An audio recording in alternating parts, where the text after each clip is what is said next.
Cet épisode est une présentation de Dead Crow, une marque de vêtements de la ville de Québec spécialisée dans le style goth et alternatif. Toute la collection disponible au deadcrow.shop. Bon épisode!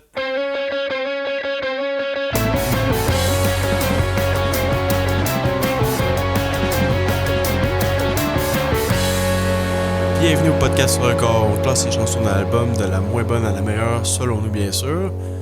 Donc là, c'est un de tes choix. T'es allé dans un...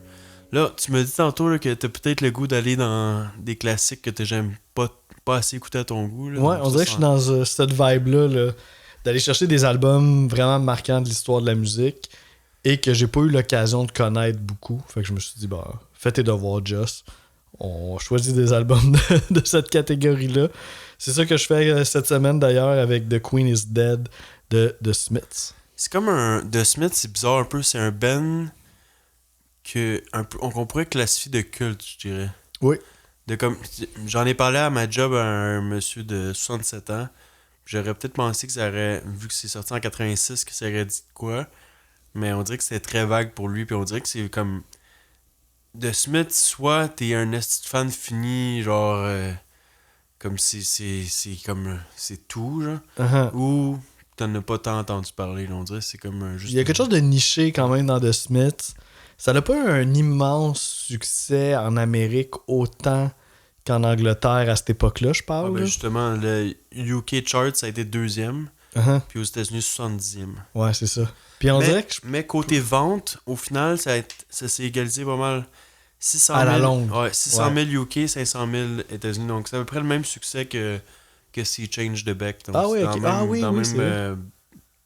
Dans le même barème à peu près. Avec pas mal plus de temps pour vendre les albums, par exemple, dans le cas de Smith. Ouais, exact, ouais.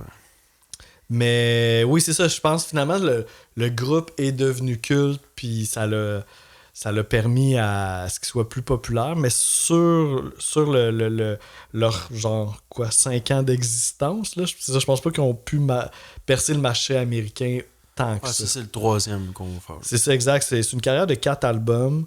Ça dure 5 ans, entre 1982 et 87.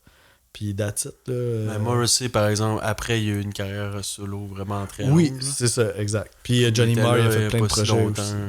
Il était à Place Belle il n'y a pas si longtemps. Oui, c'est ça, le mois dernier, là, en fait. Là. C'est ça, fait que c'est un groupe de 4 personnes. Morrissey, qu'on parle, le chanteur, et celui qui écrit les paroles. On a Johnny Marr à la guitare qui compose toutes les musiques. Puis sinon, les deux autres, Andy Rourke à la bass, qui est malheureusement décédé en 2023. Puis Mike Joyce au drum. Tu sais, puis Johnny Marr, il est comme toujours mentionné pour ce band-là, comme tu as dit, pour la production puis l'écriture. Mais quand t'écoutes la musique en tant que telle, il était l'élément que je trouvais qui ressortait le moins des 4. Ah oui, que même le drummer, je trouvais qu'il y avait plus de personnalité, puis dans le mix, que je trouvais qu'il prenait plus de place. Uh-huh. Que le guitariste, finalement, il y avait de l'importance overall, mais quand tu l'écoutes, je trouvais pas qu'il était si présent que ça. Ouais, c'est ça. C'est plus subtil, je pense. Ben, évidemment, au niveau des compositions, mais dans son playing, il fait plein d'affaires super originales, mais c'est pas tant tape à l'œil, c'est pas tant à l'avant-plan. C'est quand tu joues la tune que là, tu te rends compte, oh shit, c'est nice de faire ça.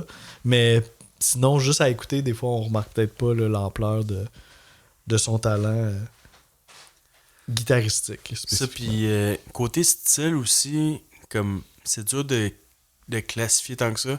C'est quand même l'époque où la musique un peu plus goth commençait à être populaire avec The Cure, puis tout. Ouais. Souvent, il y a un lien entre les deux, là, tu sais, qui ouais, s'aiment pas bien les deux chanteurs en plus. Mais j'ai pas vu le mot goth sur Wikipédia, mais je trouvais que c'était quand même un élément à ne pas négliger.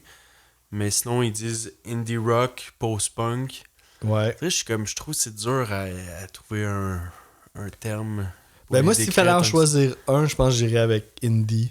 Je trouve que c'est quand même un peu un band indie mythique là, qui a vraiment tenu à son indépendance, puis qui est devenu un peu un icône là, des bands indie, puis d'ailleurs qui a influencé aussi beaucoup de bands indie des années 90.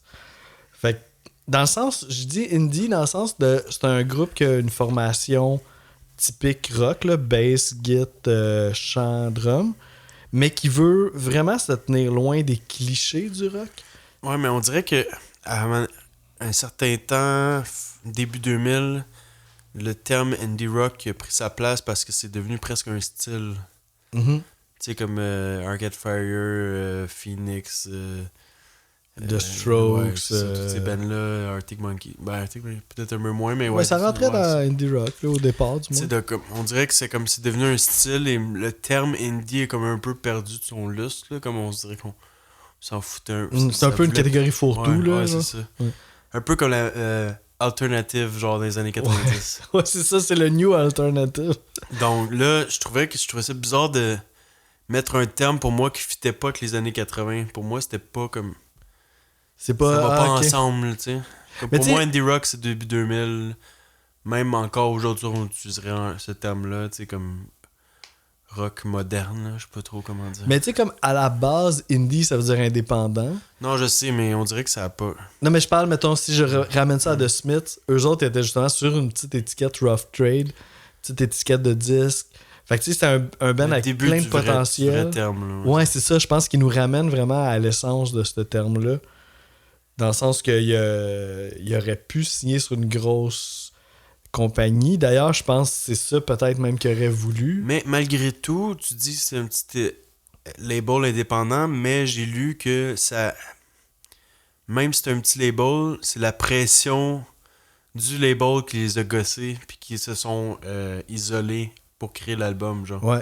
Donc, c'est quand même... Parce qu'ils sont devenus la vache à lait du label. Parce que donc, c'est comme le plus gros band du label indie. Peu importe la grosseur, on a eu Thomas Simon Sadi récemment comme invité. Il nous a expliqué la même chose pour un label qui est complètement inconnu au Québec, tu sais. Qui a ressenti de la pression de faire telle ou telle affaire. Donc, que tu sois un label très, très, très modeste... ou Warner, on dirait que ça finit plus. Ouais, le label a des attentes qui sont pas nécessairement les mêmes que celles de l'artiste, là. Donc c'est comme pas des fois, on dirait que c'est pas nécessairement la grosseur qui fait... Non, la dynamique va être... C'est sûrement peut-être même pire quand c'est petit, là. Ben, je sais pas, là. Non, je pense pas que c'est pire. Quand c'est gros, au moins, ils font vu que c'est eux qui te... Je sais pas comment dire. Ouais, mais la pression... tu sais, il y avait... C'était quoi? Ça fait plusieurs années, mais Coldplay, là... Je pensais avec Sony, si je me trompe pas, puis la pression est immense, parce que l'album de Coldplay va payer comme toutes les autres productions. Fait que là, tu sais, eux autres, s'ils foirent, là, c'est... Ouais, ouf. Ouais, toutes ces affaires-là d'affaires qui sont pas nécessairement, genre, compatibles avec la vraie créativité, là. Mais bon, c'est dans le monde dans lequel on vit. Mais là, ça a l'air que pour cet album-là, ils se sont isolés, justement, puis ils ont pas pensé à tous ces détails-là. Ils ont vraiment... se sont fiés à leur créativité puis à ce qu'ils avaient le goût de proposer. Ouais, je pense qu'il y avait quand même une marge de manœuvre dans leur cas à eux, étant donné que c'était comme le plus gros band du label. Mais ça s'est pas fait sans friction, là. On va pouvoir en reparler dans une des tunes, notamment. Ouais, mais tu sais, tu disais, justement, là... Il y a un autre album après ça-là, pour le band. Le quatrième. Parce que là, ça a pas duré longtemps, le band, mais ça a l'air que pour cet album-là, la relation entre Johnny Marr, Morrissey, puis le engineer... ouais, Stephen Street. Je l'ai noté. Street. Ouais, c'est ça. Stephen Street, ça a l'air que la relation entre les trois était genre top-notch. Genre, on dirait que c'est comme ils ont aucune... Ça a été un... Ils ont culminé jusqu'à là dans leur carrière, puis à partir de là, ça a dû chuter, genre. On dirait que c'était leur top de leur relation. Oui, ben, cette même gang-là a fait le quatrième album. Mais peut-être que... Ben là, à ce moment-là, Stephen Street est devenu le réalisateur. Okay. Il était plus juste ingénieur. Puis, ben lui, il en parle aujourd'hui encore comme un super gros accomplissement. Je pense qu'il préfère le quatrième même que le Queen is Dead. Puis lui, il a continué après ça avec Morrissey en solo. Il a fait plein de projets aussi, là, évidemment. Il y a combien de singles? Il y en a 3? Ouais, 3. Il y a The Boy with the Thorn in His Side. Il y a Big Mouth Strikes Again. Puis There Is a Light That Never Goes Out. Ça, There Is a Light That Never Goes Out, c'est leur gros classique culte, là, que... Quand on parle de Smith, c'est souvent celle-là qui sort du lot. Ouais, puis on peut quand même spécifier que celle-là, c'est un single qui est sorti par après, en 1992, dans le but de promouvoir une compilation du band. Fait que c'était pas dans le but de promouvoir cet album-là nécessairement. Puis, fun fact, l'album, là, il s'appelle Queen is Dead, mais à un certain moment, elle aurait pu... Ben, le working title, c'était Margaret on the Guillotine. Mais c'est similaire, tu sais. Je sais pas si Margaret faisait partie de la famille royale. Moi, je pense qu'il parle de Margaret Thatcher. Bon. Donc, de Queen, ils l'ont peut-être... Ils ont décidé Puis, ok, ben tant qu'à faire, on hésitait si on allait aller là, mais je trouve ça comique parce que maintenant, Morrissey est reconnu... Il y a eu des grosses controverses puisqu'il est reconnu comme... pour supporter l'extrême droite en Angleterre. Puis Margaret Thatcher, qui dénonçait, là, oui, c'est une femme de droite qui est reconnue comme c'était la... C'était un parti conservateur. C'était comme... c'était quoi aux États-Unis pendant ce temps-là? C'est-tu Reagan? Ouais, Reagan, Thatcher, c'était en même temps, tu sais. Puis les deux étaient de droite. Donc là, tu vois, il était contre elle. Ben oui. Puis là, à un moment donné, ça a juste switché vraiment à l'autre opposé. Comme là, il a contesté le maire de Londres qui est un musulman. Il a traité des Chinois de sous-race. Comme, je me souviens plus, là, mais ça avait plus de fin. Là. Ouais, il fait souvent les manchettes, là, malheureusement. Là. Donc là, ça va pas... Juste pour le mentionner, ça va pas jouer dans notre note finale. Non. Mais... On juge l'album, là. C'est un personnage... Ça explique un peu pourquoi ça a chié dans le band. Là, tu sais. Ouais. Je pense que Johnny Marr, c'est irréconciliable. La langue dans sa poche, puis il dit... Je pense qu'il réfléchit pas beaucoup avant de parler. Ouais. C'est spécial parce qu'on dirait que cette genre de liberté-là qu'il avait, c'est... On écoutait ça tantôt, là, genre l'album, puis on était comme...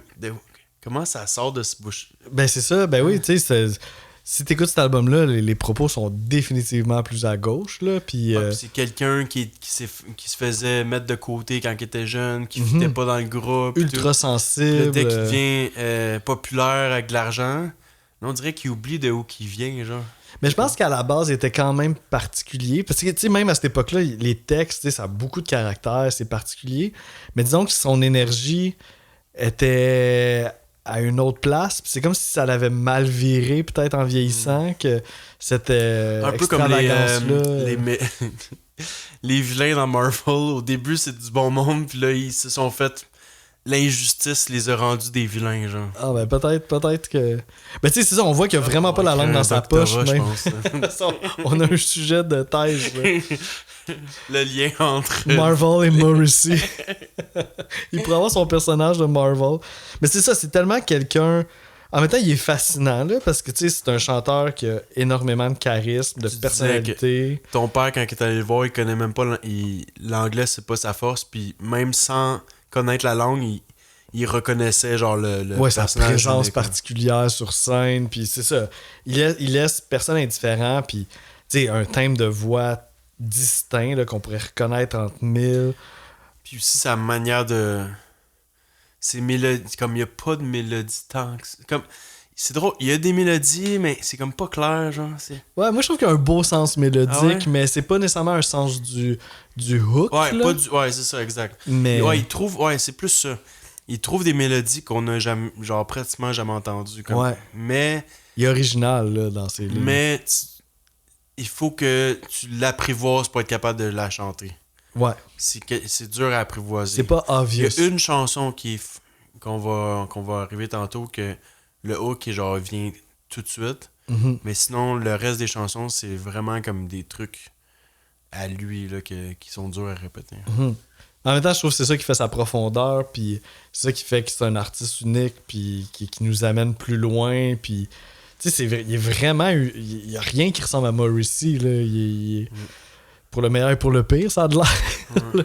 Mais disons qu'à cette époque-là, on avait peut-être le meilleur de son unicité, là, puis de son authenticité en tant que personne quand même marginale. Puis qui joue aussi un peu ce personnage-là. Il veut pas... Tu sais, mettons souvent, un sujet qui a été vraiment abordé par rapport à lui, c'était un peu son orientation sexuelle. Là. C'est pas super gentil de parler de ça de quelqu'un, mais tu sais, d'une part, je sais qu'à cette époque-là, il y avait toute la communauté queer qui voulait le forcer un peu à ce qu'il fasse un coming out. Puis il y a eu des chansons qui touche un petit peu à ce thème-là. C'est ça. Puis lui, il a jamais voulu vraiment se ranger dans un camp ou l'autre. Puis peut-être que c'est ça aussi sa réalité. Mais je pense qu'il veut garder ça ouvert. Puis comme ça, c'est sa façon d'être, puis sa façon d'être unique, puis de fasciner aussi en même temps. Fait que, ouais, il y en a pas deux comme lui. Tu sais, puis quand t'as proposé ça, t'étais comme... Ah, tu sais, c'est un gros classique, goût de revisiter. Puis là, après coup, tu sais, j'ai vu comme tout le monde capote, là, les notes, là, ça revole, là, c'est comme la folie furieuse, là, tu sais. Le magazine Enemy, le NME, là, Ouais. le meilleur album de tous les temps. T'as Rolling Stone 113e, Pitchfork 10 sur 10. Donc là, c'est sûr que... Puis toi aussi, tu savais... Peut-être pas tous ces chiffres-là, là, mais quand tu me dis tantôt, quand tu l'as écouté pour la première fois, tu savais que tu t'embarquais dans quelque chose. Puis là, les attentes, entre guillemets, qui viennent avec ça. Là. Puis on dirait... Je sais pas où me positionner par rapport à ça, de comme toutes ces grosses notes-là. Normalement, les médias, je suis quand même relativement d'accord avec comme... Je trouve qu'ils sont pas complètement stupides dans leurs notes ou dans leur manière de faire leurs critiques. Mais là, on dirait que c'est comme... Ça pousse un autre niveau que je suis comme... Je suis pas capable de bien comprendre encore, genre. Ouais, un peu comme Pet Sounds des Beach Boys, je pense. Il y a quelque chose qu'il faut mettre dans son contexte. Là. Ouais, c'était très intéressant comme... Parce que dans les années 80, tu sais, c'était pas... c'était assez particulier comme band, là, je pense. Ça sortait du lot, t'as raison. Ouais. Fait que, tu sais, faut penser à ça. Il y avait beaucoup de rock un peu macho, là, de Guns N' Roses. Puis là, t'as ça qui arrive. Peut-être moins UK, là. Ouais, moins UK, t'as raison. Ça, c'est vraiment plus américain, là, Guns N' Roses. Mais eux autres arrivent avec une proposition, c'est ça qui s'éloigne vraiment des clichés du rock. Tu sais, c'est pas le sex, drug and rock and roll, le party all night. Y a pas de baby ou de... Non, c'est le voisin de Cure, là. C'est ouais. Plus dans l'émotion. Ouais, dans quelque chose de... Oui, de très émotif. Très au niveau des paroles aussi, là. Tu sais, il y a vraiment une signature d'auteur, là, Morrissey, là, qui lui est propre. Fait que je pense que c'est là que ça l'a fasciné. Un groupe... qui ressemble à pas grand chose. Tu sais, on compare avec The Cure, mais c'est quand même deux bands assez distincts aussi. Ah, il y a une chanson qu'on va venir tantôt que je trouve que ça ressemble plus à ça fait penser à... Ok, ouais, je suis curieux. Bon. Je trouve que The Cure ils poussent la note un peu. Je trouve c'est pour ça que je les aime plus et je les admire plus, c'est que ils poussent un autre niveau. Ils ont poussé qu'est-ce que le style au maximum. Ouais, puis ils ont comme assumé une image goth, puis tout ça. Tandis que The Smiths, ils restent comme des êtres humains de tous les jours, un peu. Mais c'est ça qui est une autre affaire, je trouve bizarre, parce que je pense que The Smiths, quand même, leurs fans sont plus du côté goth. Mais sans que le Ben... les fans sont plus goth que le Ben. Parce que Morrissey a une image très romantique, là, avec sa rose, puis il est torturé. Ben, c'est ça l'est un peu, le côté goth, mais pas dans le vêtement nécessairement. Ouais, quelque chose un peu... un crooner déchu, un peu. Il y a quelque chose de... Il porte une tristesse, une solitude. Ouais, c'est ça, c'est très goth. Ouais, ça fait très goth, ouais, t'as raison. Sans le maquillage blanc, puis les cheveux... Ben, les cheveux un peu. Les cheveux crépus.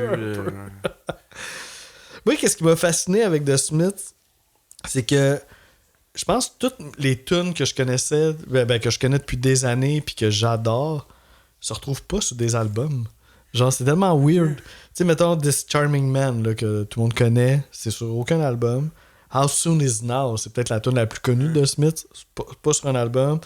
Puis Please, Please, Please, Let Me Get What I Want, pas sur un album non plus. Fait que c'est ça qui est particulier. Quoi, des EP, c'était comme des singles qui se sont ramassés finalement dans des compilations. Mais tu sais, mettons, quand on parle des 4 albums de The Smiths, il n'y a aucune de ces chansons-là qui est sur... Je sais que Meat Is Murder, qui est juste avant, c'est un des gros aussi. Ouais. Ouais, c'est ça, parce que moi... le deuxième, ouais, c'est ça. Moi, je pense que c'est le deuxième au niveau des notes, là, mettons.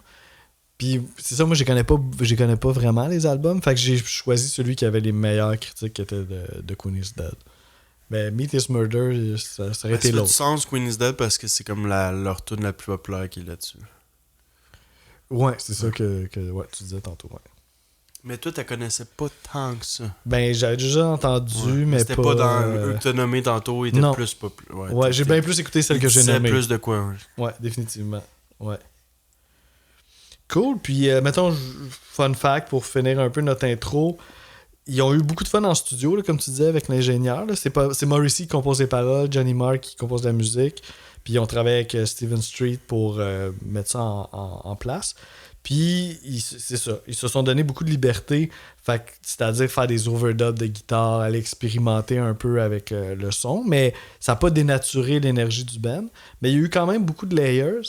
Puis ça l'a fait en sorte qu'à un moment donné, quand il fallait qu'ils aillent défendre le disque live, ils se sentaient un peu tout seuls à quatre à aller faire ça. Fait qu'ils ont engagé un guitariste qui n'a pas fait partie officielle du band, mais qui était là pour la tournée, qui est Craig Gannon. Puis ça se peut-tu sur l'album que par moment il y ait genre des strings ou des Ça doit être peut-être des ajouts synths, là, parce que mais... sur le personnel sur Wikipédia il est comme ces quatre là puis that's all. Ouais, c'est ça. Mais je trouve que par moment il y a comme d'autres éléments.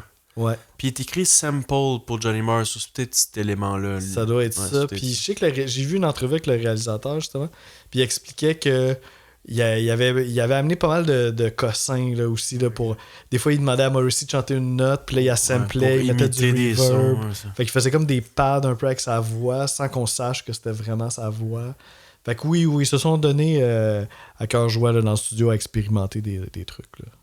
Mais j'ai pas entendu parler d'un orchestre. Fait que quand il y a des strings, I guess que c'est un synth, là, mais... Ou un sample de quelque chose. Ou un sample de... Ouais, ça pourrait être ça aussi. Cool, ben ça s'est passé comment pour ton ranking? Ça, je pense que je te l'ai dit avant qu'on enregistre, ouais, mais... Ouais. Je fais semblant que je le sais pas. Mais... C'est un peu bizarre ce que je veux dire, mais je trouve que pas... Je trouve que c'est assez rare un album comme ça, puis ça me complexe un peu la tâche, mais il n'y a pas beaucoup de chansons que j'ai... Il n'y en a pas tant que j'ai fait wow. Comme souvent, il y a une chanson qui se ramasse... Non, ma première est assez claire, mais après ça, c'est assez neutre du début à la fin. Comme, je trouve ça bon. Tout est bon, mais il n'y a rien qui mène ouais, c'est ça, puis il n'y a rien de mauvais non plus. Uh-huh. Ouais, c'est ça. Comme, Ouais. même ma dernière, je trouve qu'elle est pas facile à mettre. Genre, comme... Donc, le ranking, genre, c'est un peu dur, un peu tête de genre...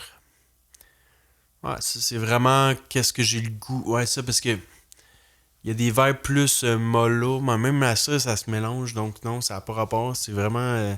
c'est dur à comprendre comment j'ai fait mon ranking. j'ai hâte de le savoir. Ouais.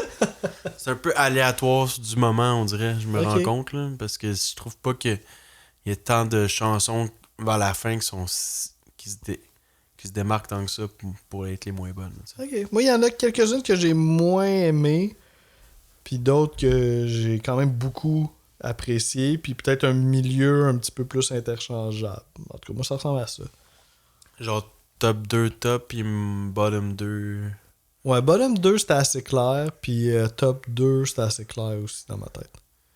Tu vois, moi, ma dernière, je pense qu'elle est bizarre, mais... Ma première, ça, c'est la seule qu'il n'y a pas de question. Puis après ça, c'est vraiment compliqué. Moi, ma première, c'était quand même assez clair, mais je pense pas que c'est un choix nécessairement obvious, par contre. Okay, c'est très personnel. On n'aura pas la même première, je pense. On dirait que tu viens de te spoil un peu, là. Fait que moi, ben on va partir ça, si tu veux. Ouais. Moi, ma 10e, parce qu'il y a 10 tunes sur l'album, évidemment, pour moi, c'était assez évident. C'est Vicar in a Tutu. Puis, je trouve pas... C'est pas nécessairement un filler, là, parce qu'elle est bonne. Mais c'est quelque chose qui est beaucoup plus léger, qui est pas très long, qui est à la fin de l'album, là, c'est la 8e dans le pacing. Fait qu'on sent que le but de ce tune-là, c'est pas nécessairement d'amener quelque chose de plus à la proposition, mais plutôt d'amener un petit peu de légèreté à cet album-là qui peut être lourd parfois. Tu trouves que ça ajoute pas à la proposition? Ben, j'ai pas trouvé... Ben, un peu, mais pas... Moi, je trouve que c'est justement ça, qu'on dirait que c'est un album free, genre, pis... Il y avait le goût de faire de quoi il fait. Comme on dirait qu'il n'y a pas de direction. Oui, ben dans ce sens-là, oui, parce que ce tune-là est un peu... Tu vois, Beck, je trouvais, le dernier épisode, si vous l'écoutez, là, je trouvais que la direction était claire, genre. Ouais. Là, je sais même pas c'est quoi la direction. Non, c'est comme un recueil de chansons, un peu. Donc, c'est pour ça que qu'il y ait ça dedans, why not, tu sais, comme... Oui, non, c'est ça fait détonne parmi pas. du lot, là, tu sais. Donc, je suis pas étonné qu'elle soit dernière, Uh-huh. mais quelqu'un d'autre aurait pu la mettre vraiment haut, puis je trouvais pas ça Ouais. bizarre. Ah, moi, ouf. Moi, je la voyais mal, genre, dépasser quand même certaines tunes. Là. Ouais, je comprends. Ouais, je comprends ce que tu veux dire. Dans le sens, elle a moins... Non, j'ai peut-être exagéré, mais... Ouais. Elle a un peu moins, apporte moins de la... Parce que The Smiths a quand même une genre de magie, là, je trouve, là, qu'ils sont capables de créer. Il y a moins l'émotion, que The Smith est reconnu Ouais, pour. exactement. C'est ça, je le sentais moins, ça. Elle a quelque chose d'un petit peu plus rockabilly. Fait que t'es comme, ah, ok. Tu sais, mais je pense que Moi, j'ai c'est... country dans ma tête. Ouais, ben quelque chose de plus roots, peut-être, blues, rockabilly, country, là. Puis c'est Johnny Marr, là, qui aurait un intérêt pour ce genre de musique-là. Bon, c'est ça, t'as dit blues. Ah, C'est ça que dernière. je l'ai encore de... Ah, je m'en sortirai jamais. Va falloir faire un album blues un moment donné pour que je me dédouane de tout ça, là. Parce que c'est comme un running gag que j'aimerais pas le blues là, au podcast parce que j'ai les tunes blues j'aimais souvent à la fin. Puis là, je peux pas me défendre parce que c'est encore un peu ça que j'ai fait, là, ça a de l'air. Puis, mais tu sais, je veux dire, le propos est pas si blues, c'est un peu même farfelu, là. C'est Vicar in a tutu. Vicar, c'est un vicaire, fait que c'est un prêtre. Fait que ça parle d'un prêtre en tutu. Fait que Vicar in a tutu is not strange, he just wants to live his life this way. Fait qu'un message très, très de gauche, en fait. Mais au début, dans l'intro, tu parlais que il y avait la communauté queer avait essayé de se l'approprier un peu Morrissey, puis cette tune-là en particulier fit dans cette... Oui, dans... Que des fois, le message peut se rapprocher de la communauté queer. Ouais, exact. Aussi comme comment tu t'habilles, puis tout. Puis dans les années 80, le combat, il était très difficile, là. Fait que là, Puis Morrissey, c'était vraiment un icône de la culture populaire. Fait que c'est ça, je pense que ça venait pas mal de la communauté qui voulait comme, ah ouais, là, tu sais, aide-nous un peu. Mais Morrissey, il a jamais voulu trop s'étaler là-dessus. Mais on comprend quand même un genre de message d'avoir la liberté de pouvoir être soi-même là, dans cette chanson-là. Là. Puis, j'ai un petit extrait. J'ai un petit extrait pour justifier aussi un petit peu le fait que je l'ai mis en dernier. C'est qu'il y a un moment, puis c'est quand même particulier parce qu'elle n'est pas très longue la tune, mais un moment entre 1 minute 10 et 1 minute 25, il y a comme un passage instrumental d'une quinzaine de secondes, puis il se passe absolument rien. Genre, c'est juste la musique d'accompagnement, mais il y a comme tout l'espace du monde pour qu'il y ait quelque chose qui vienne prendre le devant, mais il y a juste rien. Fait que je trouve ça bizarre. Fait que je vous partage cet extrait bizarre.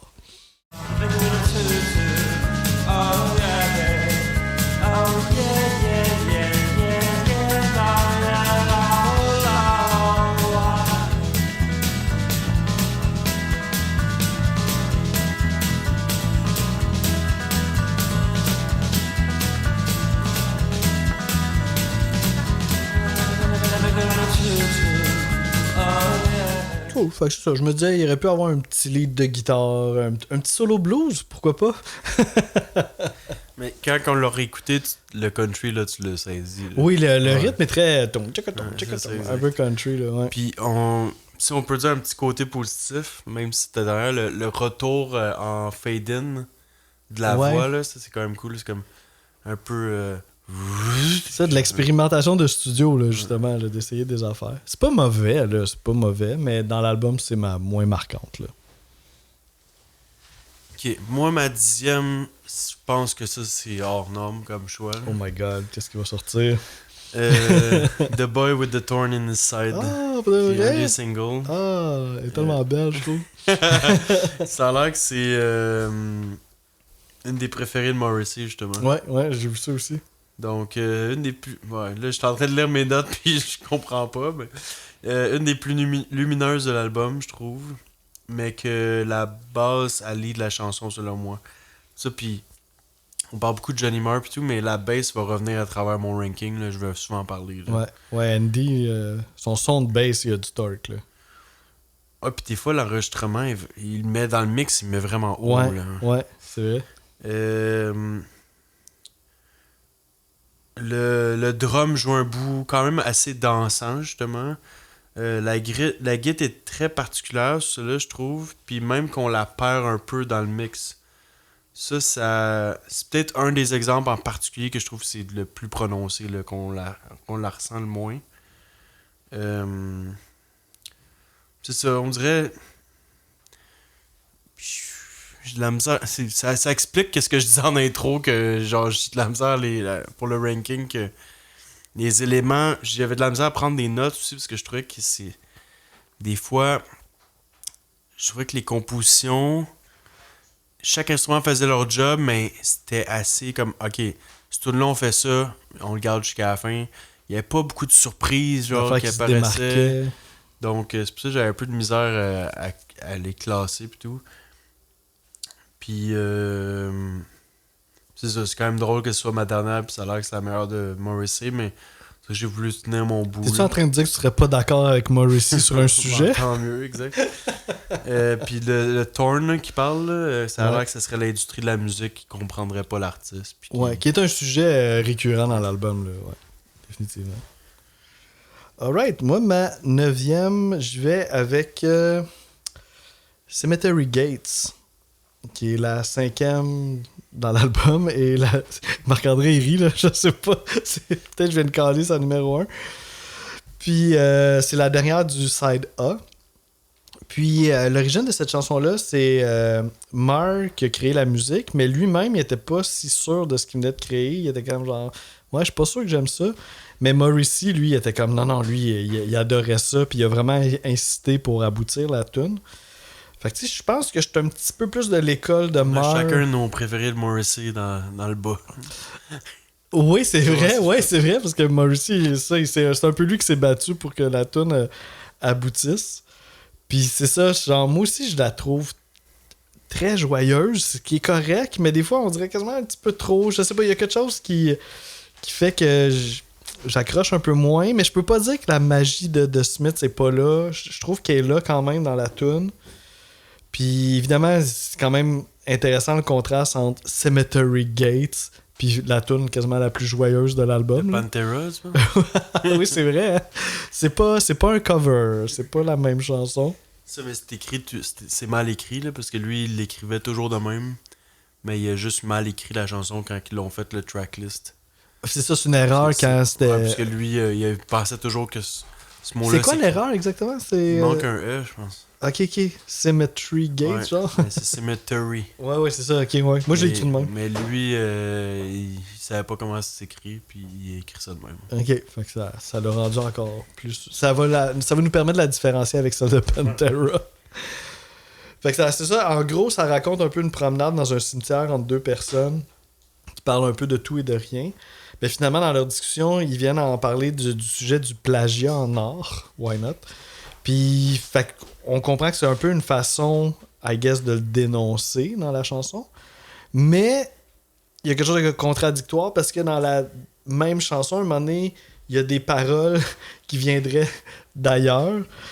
Notamment quand il dit « All those people, all those lives, where are they now? » Ça serait tiré d'une pièce qui s'appelle The Man Who Came to Dinner. Fait que Morrissey lui-même aurait comme volé des paroles d'une autre affaire pour dénoncer le plagiat. Mais étant donné que c'est Morrissey, tu dis, est-ce que tu fait exprès de faire ça, justement, pour ajouter un 12e degré à tout ça? Ça pourrait être son genre, évidemment. Fait que c'est ça par rapport aux propos. Puis sinon, musicalement, pour finir la chanson, je sais pas, c'est quelque chose que moi j'ai remarqué, mais finalement, ça se termine. J'aime ça quand les tunes finissent de même, qu'à un moment donné, le drum arrête, puis là, il reste juste la guitare acoustique, puis la bass tout seul. Red Hot font ça souvent. Quand on a fait l'épisode sur Stadium Arcadium, souvent, à quelques reprises, là, des fois ils finissent la tune, genre c'est comme un musicien qui s'en va à la suite de l'autre, puis là finalement ça finit. Fait que c'est un petit peu ce feeling-là que j'ai eu, mais je m'attendais à ce qu'il termine comme sur un accord final, là, rendu là. Mais étrangement, ça reste la bass puis la guitare, puis ça finit en fade-out. Fait que j'ai trouvé ça un peu surprenant comme beaucoup choix. de fade-out comme fin de chanson, non? Ouais. Ben c'est l'époque de ça okay. Un peu quand même, des années 80. Mais notamment celle-là. Ok. Je pense que c'est un autre... Tu vas me briser le cœur une deuxième fois? Never Had No One Ever. Ok, ça va. Qui est 9e. Je pense que sur celle-là... Moi, c'est ma 8e, fait que je peux en parler. Ah, ok, bon. Celle-là...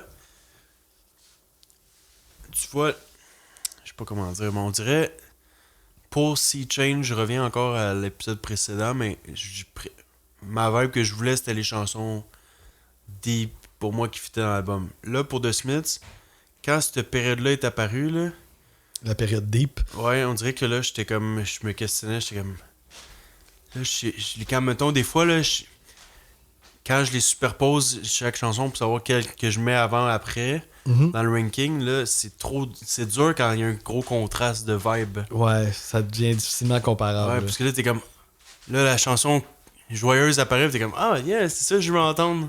Uh-huh. Mais l'autre est pas nécessairement mauvaise, c'est juste que, Et là, autre c'est comme chose. l'autre, pis là, t'es comme, ouais, non. Donc, c'est Ouais. un peu compliqué. Mais dans celle-là, je trouve qu'il chante de manière plus langoureuse. La guitare est beaucoup plus stable, parce que je trouve que la guitare de Johnny Marr, en général, c'est l'instrument le plus free du band. Ouais. Genre, ouais. mettons, la bass puis le drum est plus en avant-plan, mais ils font leur job, point. La guitare, pour moi, est plus comme un accessoire artistique, genre, Ouais. derrière, qui Un peu comme la s'amuse. voix de Morrissey aussi, Ouais, c'est ça, qui a exact. une liberté. Dans qui se celui-là, je dégage. trouvais qu'elle était plus stable. Je trouve qu'elle lead plus la chanson, contrairement aux autres, que c'est souvent la bass puis le drum. Là, je trouve que c'est elle qui prend plus de place. Mhm. Puis sur celui-là, je trouve que c'est le drum qui s'amuse plus. Je trouve que c'est le drum qui fait des passes puis qui se laisse aller. Genre. Uh-huh. Donc, il y a aussi du synthé à un moment donné, ça se peut-tu? Ça se pourrait, ouais. Mais je sais pas qui en joue tant nécessairement. Non, peut-être en studio, ils ont. Puis, ouais, c'est ça, ça sonne un peu plus comme chanson naissance de dépression. Là. Donc, un peu quelqu'un qui parle d'être un outsider à Manchester ou qui ont grandi. Pis tout. Ouais. C'est ça, elle est particulière, celle-là, je trouve. Puis je pense que c'est un des Je numéros. pense qu'elle est une des plus populaires. Ah ouais? Bon, là, ça, je suis surpris quand même. Parce que je trouve que, contrairement aux autres chansons, l'intérêt est vraiment dans la musique là, pour cette pièce-là, parce que le texte est très court. Là. Puis, tu sais, dans les autres chansons, les textes sont assez développés. Fait que c'est ça, je trouve que, comme tu disais, un peu, ça laisse la place aux musiciens, là, tu sais, puis à la synergie du groupe, le drummer qui se laisse aller un peu plus, la beauté de la composition musicale, qui est comme qui porte une mélancolie, là, tu sais, puis c'est très... comme on se laisse bercer dans une genre de tristesse avec un beat en 6-8, là, puis des accords mineurs, puis on est vraiment là-dedans. Puis quand Morrissey... On dirait que Morrissey vient juste accentuer un peu l'émotion qui se dégage de la musique en parlant de, c'est ça, ben, sa grande solitude, voire de son célibat. Fait que c'est un texte très court. Fait que c'est plus du feeling que du propos, je trouve, là, dans ce morceau-là. Fait que ça passe bien dans l'album. Mais en même temps, c'est celle qui suit une autre chanson vraiment dépressive, Ouais, là, qui est ouais. I Know It's Over. Ouais, c'est ça. Fait que ça fait un peu drôle peut-être que les deux soient back-à-back. Là, on tombe dans la tristesse. Puis on retourne les jamais joints. là à ce point-là après. C'est Non, fini. pas à ce niveau-là, ouais. Puis c'est assez tôt dans l'album, là, c'est la 3 puis la 4. Là, fait que c'est comme...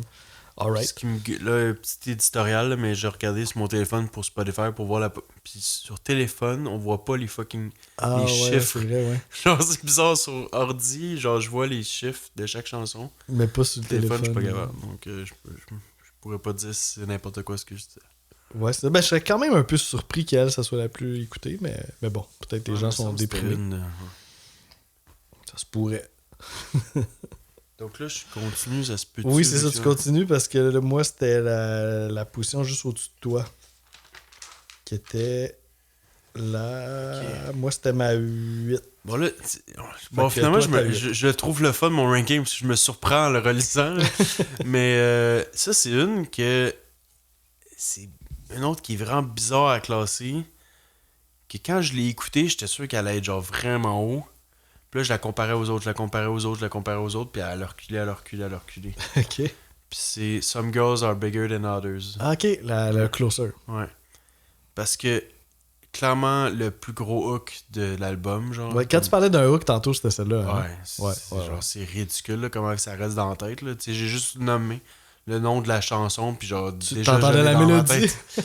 Mais, il y a comme... Il y a rien d'autre. Genre, c'est comme... au niveau un du peu le texte, côté négatif que Lost Cause avait pour moi pour Beck. Mais la chanson, là je reviens toujours à l'épisode d'avant. Je suis vous irez désolé. l'écouter. Je suis désolé tout le monde. Là. Mais dans Lost Cause, il y avait la mélodie de Git, le riff que je trouvais incroyable. Mais celle-là, c'est comme. C'est juste ça. C'est juste ce hook-là qui fait qui est la base de la chanson. Donc ça fait que les autres, il y avait toujours d'un petit quelque chose de plus. Genre. Ok. Puis, on va aller voir aussi. Il y a un truc vraiment weird au début de la chanson que je comprends fuck all. Mais genre, la tune part, là, après ça, elle drop complètement de décibels, genre, comme on n'entend plus rien. Puis là, Ouais. après ça, elle repart, genre. Ça sonne comme un bug un peu, là. Ouais, mais là. Non, c'est particulier. Là. Ouais, Moi c'est aussi, ça. je vais pas Ok, défendre ça ok, parce que c'est je ça. trouve pas que... Donc, on va aller écouter ça. Je sais pas si c'est un extrait si intéressant que ça, mais c'est juste tellement hors norme que je pense que ça vaut la peine d'entendre ça. Ouais, dites-vous que c'est pas votre appareil qui bug, c'est la chanson.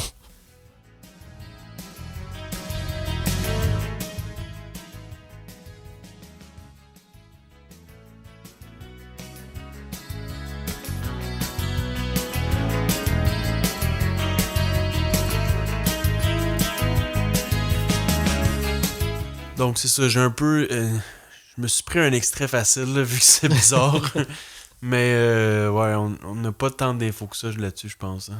Non, c'est ça. Ben, je pense qu'ils ont comme voulu essayer de créer quelque chose en studio, mais c'est un peu un fail, je trouve, là, parce que quand on pense que c'est un bug, c'est pas... Mettons, si c'était la chanson la plus expérimentale de l'album, why not? Uh-huh. Mais là, c'est genre la chanson, comme je t'ai dit, avec le plus gros hook. puis Ouais, là, c'est t'as ça au entraînant, c'est le fun, puis ouais, c'est bizarre, c'est vraiment bizarre. début. Donc, sinon, qu'est-ce que j'ai d'autre à dire là-dessus, cette chanson-là? Elle fait quand même du bien, je trouve, justement, parce que, ça, je pense que j'en ai parlé en intro, mais ces mélodies sont quand même pas naturelles. Donc, ça fait quand même du bien comme closer d'avoir finalement une chanson que je suis capable de chanter. Au moins pour la dernière tune. Puis aussi, mais malgré tout, ouais, ça, je pense que c'est une des raisons pourquoi elle a reculé autant. Puis, ouais, c'est clairement cette raison-là. C'est que je trouve que cette chanson-là, il chante neutre. Genre, il n'y a pas le côté, genre. On dirait que ça ne tentait pas. On dirait qu'il avait pas le goût de la chanter. Ça se peut. Je trouve que sur les autres, il y a comme. Il est très artistique, théâtral, et genre, sa manière de chanter avec une intention derrière. Je trouvais que celui-là était comme. Ben, pour la petite histoire, tu sais, Johnny Marr, qui a fait la musique, il était vraiment fier là, de cette musique-là. Puis il capotait, là. Il dit là, je tiens vraiment à quelque chose de bon. Il l'a donné à Morrissey. Parce que les autres, ils travaillaient un peu séparément aussi. Là, une fois qu'il avait sa musique, ben là, Morrissey allait chez eux, il travaillait les paroles. Puis là, quand il arrivait en studio, ben là, il chantait par-dessus. Puis là, Johnny Marr, il était un peu déçu. Il était comme ah, il a juste fait ça avec cette tune-là. Il dit moi, je m'attendais vraiment à ce que ça soit une grosse tune. Puis il a trouvé que Morrissey avait pas fait grand-chose dessus. Donc, c'est ça. Je trouve que ça. Malgré que ça reste dans la tête, je trouve qu'il performe pas à sa juste valeur. Puis en gros, un des sujets, ça parlerait de seins. Puis ça a l'air, là, c'est que j'ai lu. Ça a l'air qu'ils ont joué cette chanson-là seulement une fois live. Ouais, ça, j'ai entendu ça aussi. Ouais. Puis qu'ils auraient rajouté des paroles. Ça serait On the shop floor. Oui, il avait rajouté un couplet. Ouais. On the shop floor, there's a calendar as obvious as snow, as if we didn't know. Le couplet qu'on n'entend pas sur l'album. Là. Ouais, exact. Donc ça parlerait de justement un calendrier sûrement de femmes nues, quelque chose genre. Ok. Donc c'est ça. C'est. On dirait que j'avais le réflexe dans ma tête qu'elle allait être vraiment haute à cause que c'était facile, mais on me disait, je sais pas, elle a reculé. Les autres la surpassaient finalement. Fait que moi, ma numéro 7, ben tu sais, tantôt on a parlé, ma 8 c'était Never Had No One Ever. Puis je trouvais ça un peu intense de la mettre après I Know It's Over. Fait que ma 7 c'est I Know It's Over. Qui est une chanson de beaucoup plus grande envergure, mais tout aussi dépressive. Puis, juste avec le titre, là, I Know It's Over, on sait que ça va pas nécessairement parler de quelque chose de joyeux. Puis ça va assez loin dans la dépression. Là. Même à un moment donné, il aborde le sujet du suicide, mais toujours avec sa plume assez originale. Là. Il dit « The sea wants to take me, the knife wants to slit me. » C'est comme il a inversé un peu les rôles. Fait qu'on reconnaît quasiment un petit peu d'humour, même dans des sujets aussi deep que ça. Je pense que le talent de Morrissey dans son écriture est là. Puis ça passe sur des difficultés en amour, la grande solitude, le fait d'être un outsider. C'est très, très dark. Là. Puis je pense que dans les chansons de tout le répertoire de The Smiths, ça doit être dans le top 5 là, des tunes les plus sombres. Là. Puis Johnny Marr a été particulièrement marqué par l'interprétation de Morrissey là, en studio. Là. Il était comme genre « wow ». Il dit ça, c'est vraiment habité là, comme performance. Moi, j'ai accroché sur un petit passage là, que j'ai trouvé vraiment beau. Là, de It takes strength to be gentle and kind. Puis à un moment donné, il va plus loin, il dit It takes guts to be gentle and kind. Ça, je trouve que c'est ça. C'est des petites perles là, qui se cachent dans les textes de Morrissey. Puis tu sais, quand on pense qu'il veut un peu briser les clichés rock là, de la masculinité, là, que tu sais, faut être tough dans la vie, ben faut être tough aussi pour être gentil, puis être respectueux, puis fait que je trouve que c'est fresh comme propos dans un contexte de musique rock, justement. C'est la deuxième chanson la plus longue de l'album duo de ces 5 minutes 50, quand même. Yeah! Ta 7e. Une que tu tapais, si je me souviens bien, Vicar and the Tutu, elle a monté 7 Ok, pour moi. au moins c'était pas ton numéro 1, parce que là je me serais senti mal. Non, j'ai pas poussé. C'est pour ça, tantôt, je t'ai dit, elle pourrait être. J'ai dit, elle pourrait être dans les best, puis là, toi, t'as dit, wow, ben, on se calme. Puis là, j'ai dit, ah ouais, t'as peut-être raison, on se calme. C'est la moins populaire de l'album, justement. Ouais, je suis pas Puis, surpris. je comprends, vu qu'elle sort du lot. Donc, Mhm. ça, je suis quand même d'accord. Parce qu'elle est blues. Non, c'est pas vrai. C'est pour ça. Mais je suis quand même content qu'elle ait essayé ça, vu qu'elle est courte. Tu sais, pour moi, Ouais. si ta tune est genre 2, en bas de 3 minutes, on dirait que tu peux te le permettre un peu plus. Ouais, c'est vrai. Bon point. Puis je pouvais pas m'empêcher de taper du pied, donc ça, c'est comme ça a vraiment joué dans C'est rythmé, là. Ouais. le fait de la mettre un peu plus haut. Sinon, ça rit de la religion, célébrer l'individualité dans la conformité de la religion, justement. Puis aussi, pourrait faire allusion à la non-conformité des genres aussi, un peu avant son temps, qu'on en parle un peu plus. Ouais. Avant qu'il vire à droite. Ok, la 6e, pour moi, c'est vraiment un moment incontournable de l'album, puis particulièrement intéressant, même si c'est pas la plus grosse tune. Là. C'est Frankly Mr. Shankly. Ça, c'est quand même quelque chose à plein de niveaux. Là. C'est la tune la plus courte de l'album, à 2 minutes 19. C'est quand même assez particulier parce que c'est la deuxième tune dans le pacing, puis elle suit la tune la plus longue de l'album, qui a le plus d'envergure.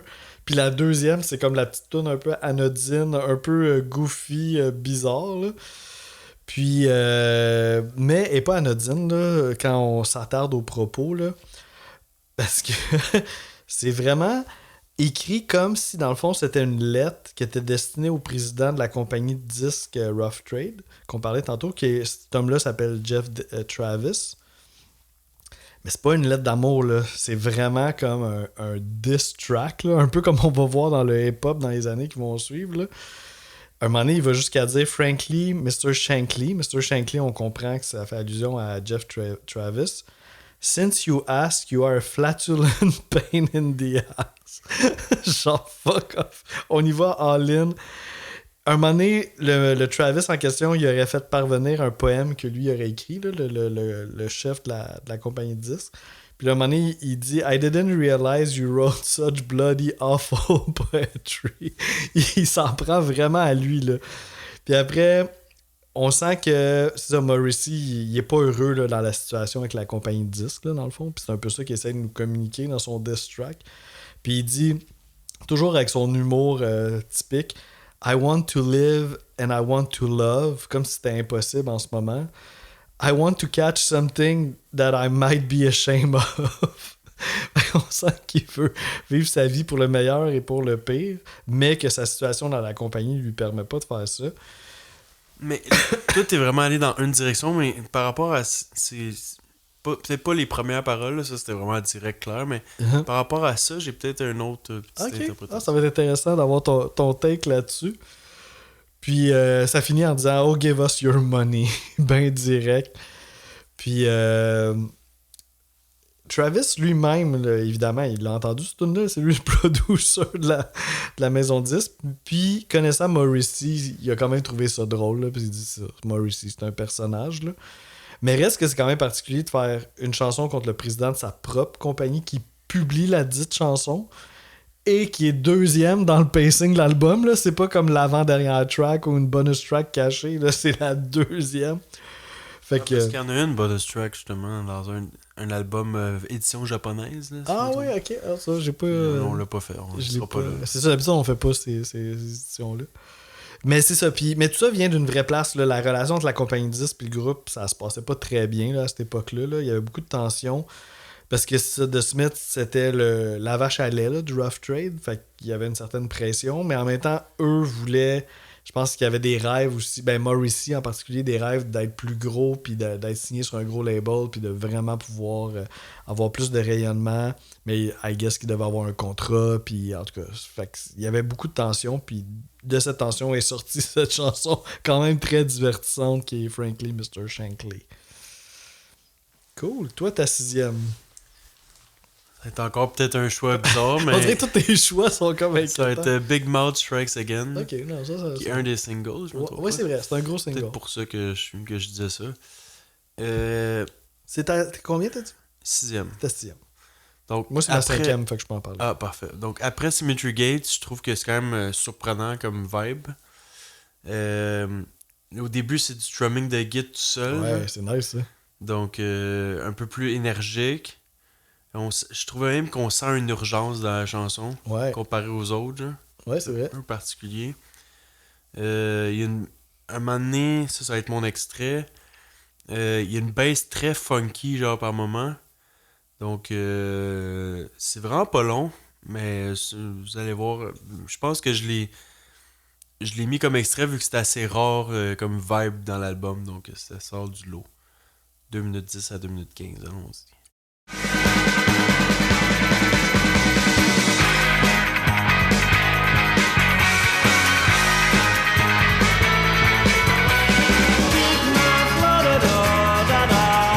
Donc ça, j'ai dit bass, je suis pas certain par exemple si c'est bass, là, mais en tout cas. Oh, oui, c'est la bass. Ouais, c'est ça. C'est quand même été une de les plus populaires, c'est ramassé 26e au UK Charts. Puis sa voix doublée là, dans le Big Mouth, ça, c'est vraiment cool. Puis à chaque fois que je l'écoute, je tombe encore plus en amour avec cette idée-là. Là. Ça, c'est un des bouts que. Tu vois, là, en l'écoutant, j'étais comme je me demande si ça aurait pas dû être un peu plus haute, mais ouais, il y en a d'autres qui ont. Après coup, les autres font du sens. Donc ça fait du sens qu'elle soit. Bon, en parlant, je me rends compte que mon top 6 c'est peut-être un peu plus fort. Ok. Fait que tantôt, ça finit par se démarquer un peu. Je disais que c'était tout un peu sur le même niveau. Là. Peut-être top 6, c'est une petite coche de plus. Puis ça, Big Mouth Strikes Again, ça va le suivre toute sa vie. Là, finalement, ça parle à quel point il n'y a pas de... Il n'y a pas de fil. Il n'y a pas de fil, puis qu'il dit un peu qu'est-ce qu'il pense. Là, donc, ben, toujours, là, donc c'est ça. Ouais, elle a vraiment une bonne drive, là, cette tune-là. C'est dur de pas bouger en l'écoutant, là. Big Mouth, là, genre... Oui, mais ça, il y a une histoire avec ça qui est quand même pas pire. Parce qu'il avait engagé une chanteuse qui devait faire ces voix-là, qui s'appelle Kirsty McCall. Puis finalement, elle les a faites, mais les pistes n'ont pas été retenues. Puis là, il savait plus trop quoi faire avec ça. Fait que finalement, c'est Morrissey qui s'est chargé de chanter les back vocals. Puis ils ont été manipulés afin de sonner plus aigus. Puis un peu chipmunk, là. C'est ça, exactement. Pour faire comme si un peu c'était une voix de fille. Là. Puis ils ont donné un crédit à Ann Coates. Mais c'est Morrissey, dans le fond, Ann Coates. Fait comme c'est comme une fausse choriste. Puis Ann Coates, ça ferait une référence à un district de Manchester. Ils ont des idées bizarres, man. C'est quand même tellement bizarre, je trouve, cette affaire-là. L'affaire que mon autre extrait là, de baisser oui, le son, oui, là. dans C'est comme... Some Girls, ça. Ouais, non, c'est ça. Ben moi, je trouve ça bizarre, tu sais, puis je me dis... Ben, dans la chanson, je trouve ça... C'est genre parfait, là. Ben, ça... Mais de vouloir jouer le jeu que c'est une fille, puis de mettre à... Mais des fois, je me dis, si ça avait été une vraie choriste, je pense que ça aurait été cool aussi. Genre, ça aurait fait du bien, je pense, une voix féminine. Non, puis, moi, j'aime vraiment l'effet que ça donne. Ah oui, oui. Ouais, ça sort du lot, puis c'est vraiment... comme t'entends, c'est comme... Ça aurait été une voix féminine parmi tant Ça aurait été d'autres, moins là. original. Ça aurait été normal, Ouais, c'est sûr que ça aurait été moins original. Ça, y a pas de doute. Parce que c'est quand même un peu... c'est ça. Puis de toute l'histoire, de se faire un nom fictif, en tout cas. Ça reste une super bonne tune. Fait que je suis pas surpris que ça ait été un single de l'album. Fait que ça, c'était ma 5e. Ben, t'as-tu d'autres choses à dire? Non, ben, je pas mal... Parce que c'est ça, là, je continue, là, c'est ça. Ouais, c'est ça. Fait que toi, avec ta 5e, dans le fond. Donc, une que tu as nommée il y a pas si longtemps, puis là, je me demandais s'il fallait que j'en parle ou pas, mais c'est ma 5e, qui est ta 6e. C'est Frankly Mr. Chankly. Ah, ok. Enfin, on est pas loin, comme, là. faut que tu parles, non, parce que là... Oui, c'était mélangeant. Donc, c'est la plus courte de l'album, comme tu as dit. Rythme un peu plus enfantin. Je trouvais que ça me faisait penser un peu aux Beatles. Quand je l'entendais au début. Il y a un petit côté... Comme le côté qu'on avait dans Magical Mystery Tour par moment. Dans Sgt. Pepper. Sgt. Pepper. Ouais. Le drum extrêmement simple. Puis j'ai l'impression que la bass... Elle suit le bass drum, genre vraiment. Parce que j'avais de la misère à les identifier, donc j'ai l'impression qu'il... Il était tellement en même temps que... Ouais, c'est ça. Puis moi, tu vois, j'avais dit Beatles, mais moi, ce que j'ai lu, le monde, il les comparait aux Kinks. Ah ouais, ça À pourrait peu près marcher aussi, un peu ouais. plus tôt, ou à peu près à la même période que les Ouais. Beatles. C'est cool les Kings, ça. Faudrait faire un album d'eux autres.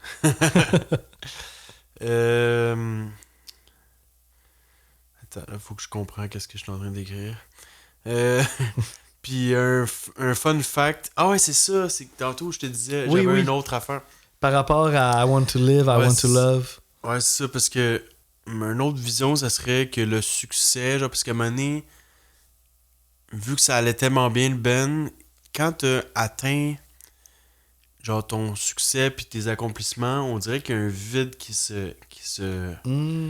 s'attache à ça. Genre, on dirait que là, ton objectif, il est fait. Ouais, c'est Qu'est-ce ça. que tu fais maintenant? Ouais, exactement. Genre? Donc, c'était peut-être un peu cette interprétation-là qui se... Ouais, on sent qu'il veut aller plus loin, là, qu'il veut... ouais. Puis, un fun fact, ça a l'air qu'il aurait voulu que Linda McCartney joue du piano sur cette chanson-là, mais elle l'a pas accepté. Ouais, j'ai lu ça aussi, ouais.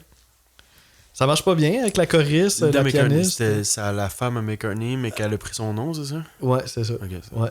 Qui ont fait l'album Ram, là, c'est ça? Ben, ils ont fait The Wings, c'était avec... Ok. Linda C'était McCartney. pas Ram... l'album s'appelait-tu Ram? Et je peux pas dire. Mais elle a fait partie de son groupe de Wings, puis c'était une photographe à la base. Puis elle est décédée, là, malheureusement, assez jeune quand même. Là. Ouais, c'est ça, l'album s'appelle Ram. De Wings? Non, c'est ça, c'est vraiment un album, les deux ensemble. Ah oui, ouais, ok. Ok, je savais pas. Ram, avec Paul qui flatte un mouton. Ouais. Ah, nice. Ouais, c'est vraiment Paul McCartney puis puis Linda McCartney, that's fait que ça devait être avant The Wings, genre? 71. Ouais, ça doit être tout de suite après les Beatles, I guess. C'est ça. Il y en a du stock en musique.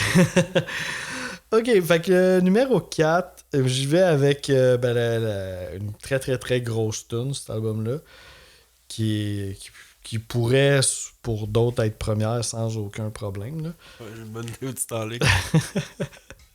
J'y vais avec Vicar in the Two... Non, c'est pas vrai! J'y vais... elle est nommée depuis longtemps, celle-là. J'y vais avec The Queen is Dead, qui est la chanson titre. Okay. Qui est un gros morceau. Là.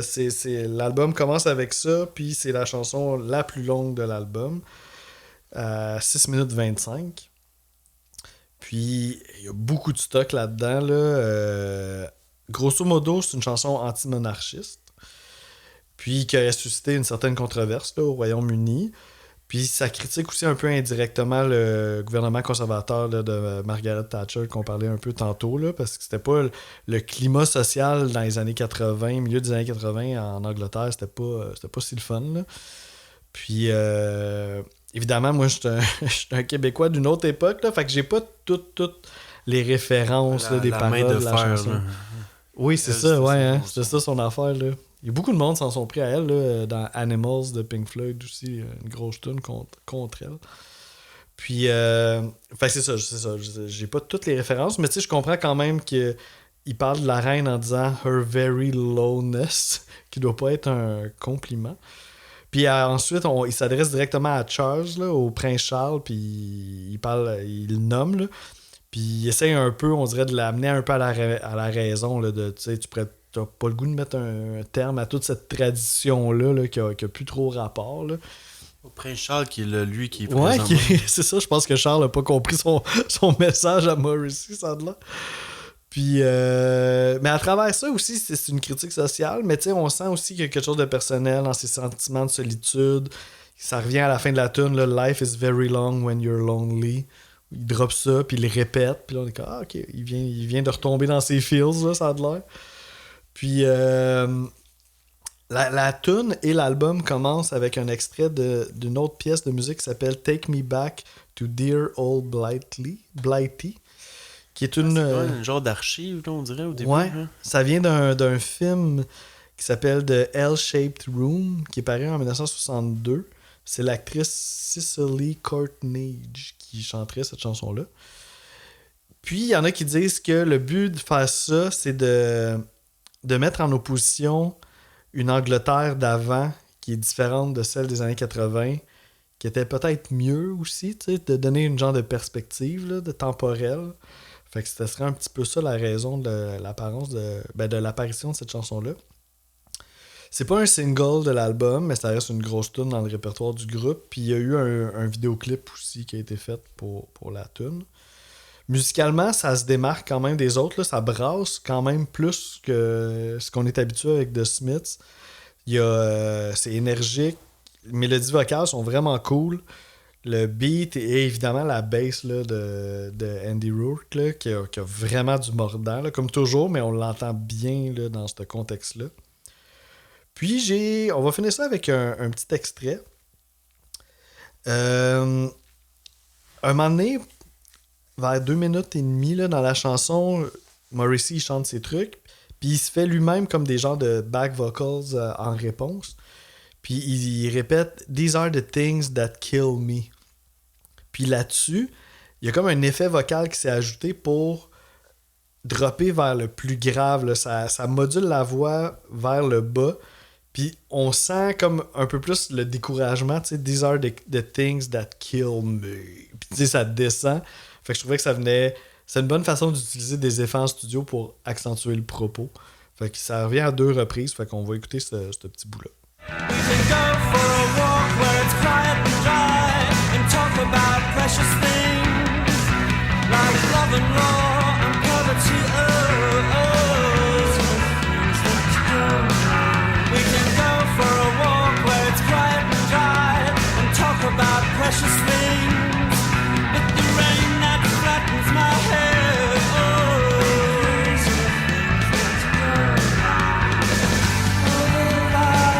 Oui, fait que ça, tu sais, le travail de studio, je reviens encore à l'épisode de Beck. Tu sais, dans Beck, c'était très évident, là, tout ce travail-là, mais dans The Smiths, il y en a quand même là, des subtilités, on module des sons. Juste une autre époque, là, c'est plus compliqué. Oui. Tout est plus compliqué. Ouais, c'est ça. C'est comme une approche différente, mais c'est pas juste on a enregistré le groupe. Pour ça, respect encore plus pour Pink Floyd, là, pour les miracles qu'ils ont fait. Ben oui, plus de 15 ans avant ce qu'on écoute là en ce moment. Wow. Ben d'accord. Puis pour finir, ben ça, la tune ça finit, c'est vraiment cool. Là, ça finit avec un genre de jam instrumental là, qui dure à peu près 1 minute et demie. Fait que le band s'en donne à cœur joie là, pour commencer l'album. Là, ça commence très fort. Très très fort. Ta 4e. Donc, ma 4e, c'est une qui a monté pas mal. Elle a passé de 8 à 4 aujourd'hui. Ok, quand même. J'ai comme pogné de quoi. Puis même qu'avec le temps... Non, j'ai failli dire qu'elle a augmenté encore plus, mais c'était plus haut que je pouvais la mettre. Mais c'est I Know It's Over. Mm-hmm. Genre, au début, elle était comme toi, là. J'avais mis 8, là. Tout était ouais, moi, était 7, ouais. Mais tu vois, c'est comme... je trouvais qu'elle fitait pas avec le reste. Pour moi, c'était pas ce que je voulais entendre, genre. Mais là, je marchais tantôt, puis je l'écoutais, puis j'étais comme... Ok, non, il y a vraiment...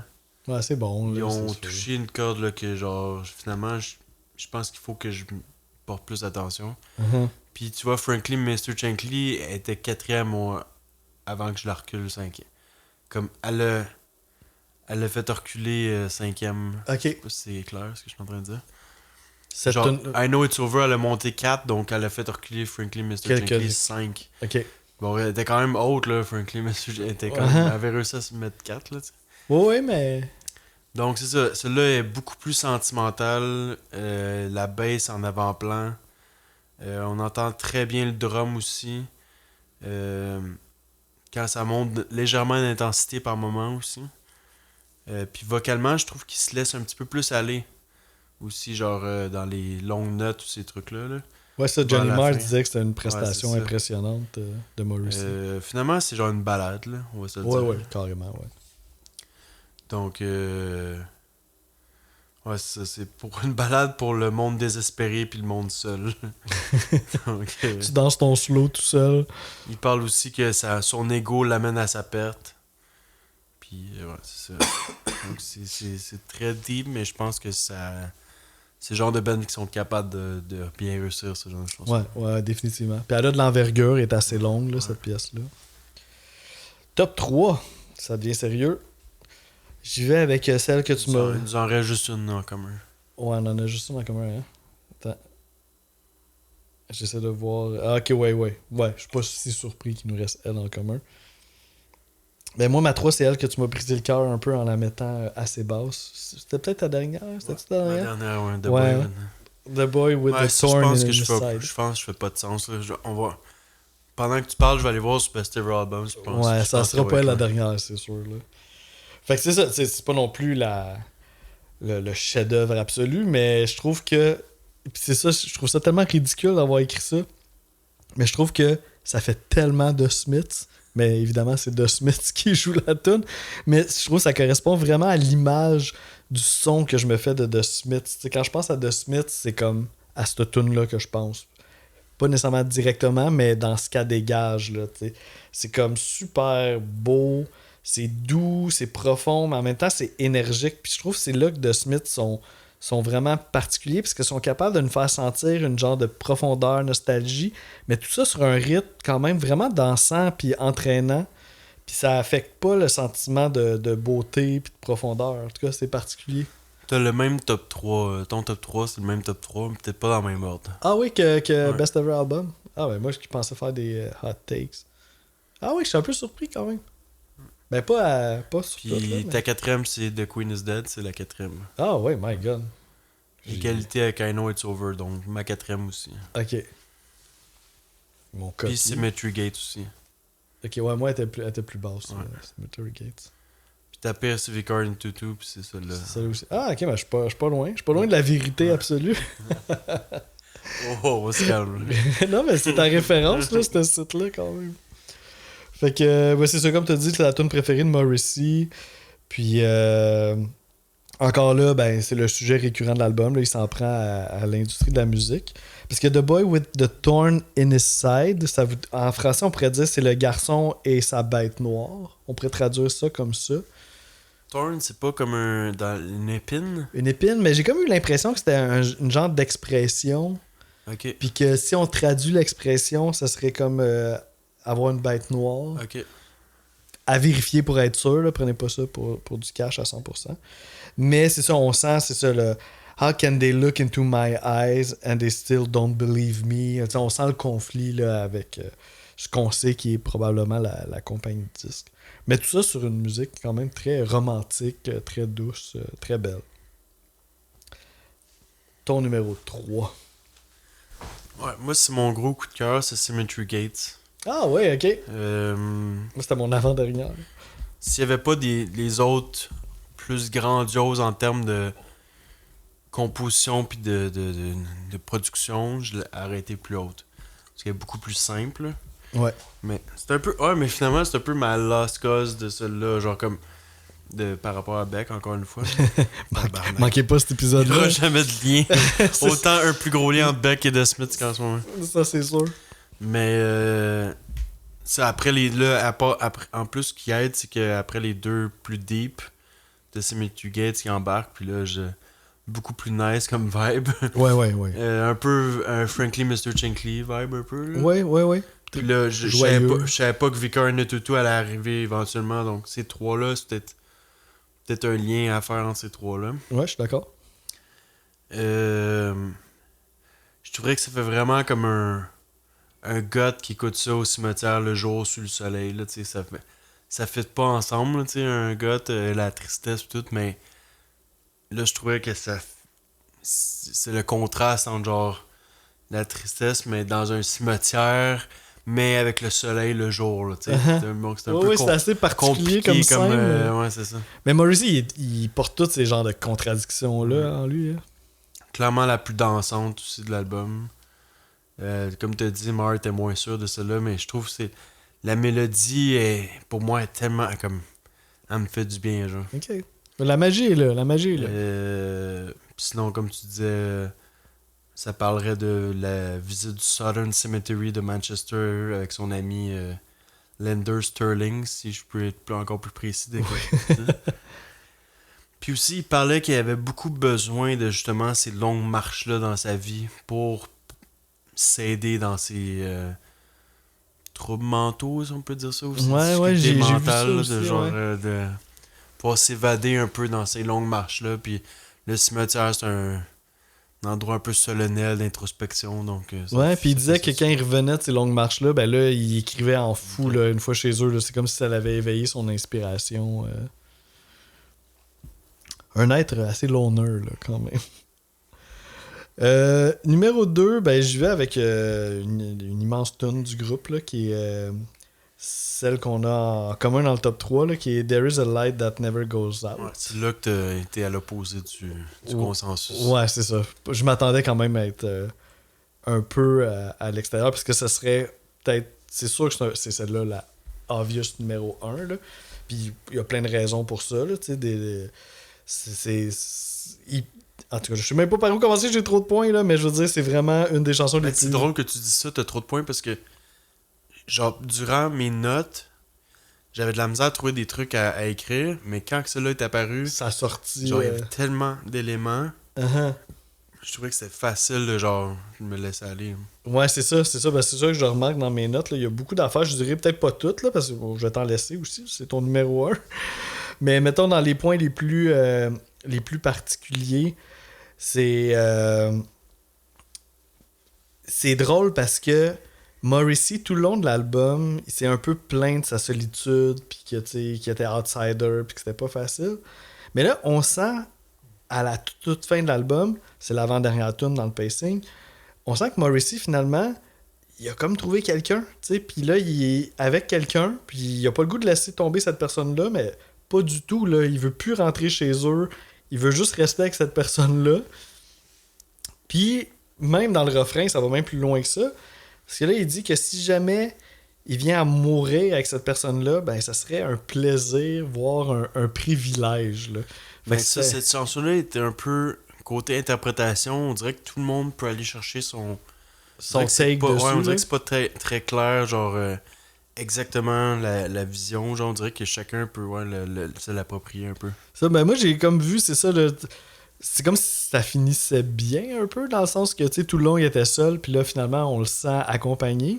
Mais en même temps, on sent que ça va quasiment un peu trop loin, là, que c'est excessif, là, de vouloir quasiment mourir avec l'être aimé, ça serait un privilège. C'est comme, ok, ouais, ben, tu peux quand même enjoy sa présence un peu avant de mourir. Là. Mais bon, je trouvais que ça, quelque part, ça finissait bien l'album dans la courbe un petit peu là, de résolution à sa solitude. Évidemment, musicalement, la magie du groupe est là à 100%. Là. Moi, je trouve que c'est la chanson qui fait le plus de cure côté production. Là. Ah, ok, ouais, il y a un peu des strings. Il pousse la note, là, puis genre dans le grandiose, là, puis dans le deep, puis genre dans le... Ouais. Oui, c'est parce que je sais que t'avais dit ça au début de l'épisode. Ouais, c'est ça. Mais je savais pas laquelle, mais ouais, ça parce marche. que je trouve le reste assez comme un band rock avec les 4 gars. Mm-hmm. Mais là, je trouve que là, on dirait l'inspiration est genre sans fin. Là, ouais. Oui, c'est très... On sent que c'est très, très, très inspiré. Là, on dirait qu'à la fin, genre, de l'album, il restait du cash, puis on a fait, OK, on va toute la dépenser. On va toute la mettre sur celle-là dans la production. Puis il paraît même... Je l'ai essayé, mais j'ai pas réussi à l'entendre. Là, mais il paraît même que si on monte le son super fort, là, à la fin de la tune, on entendrait Johnny Marr dire « That was amazing ».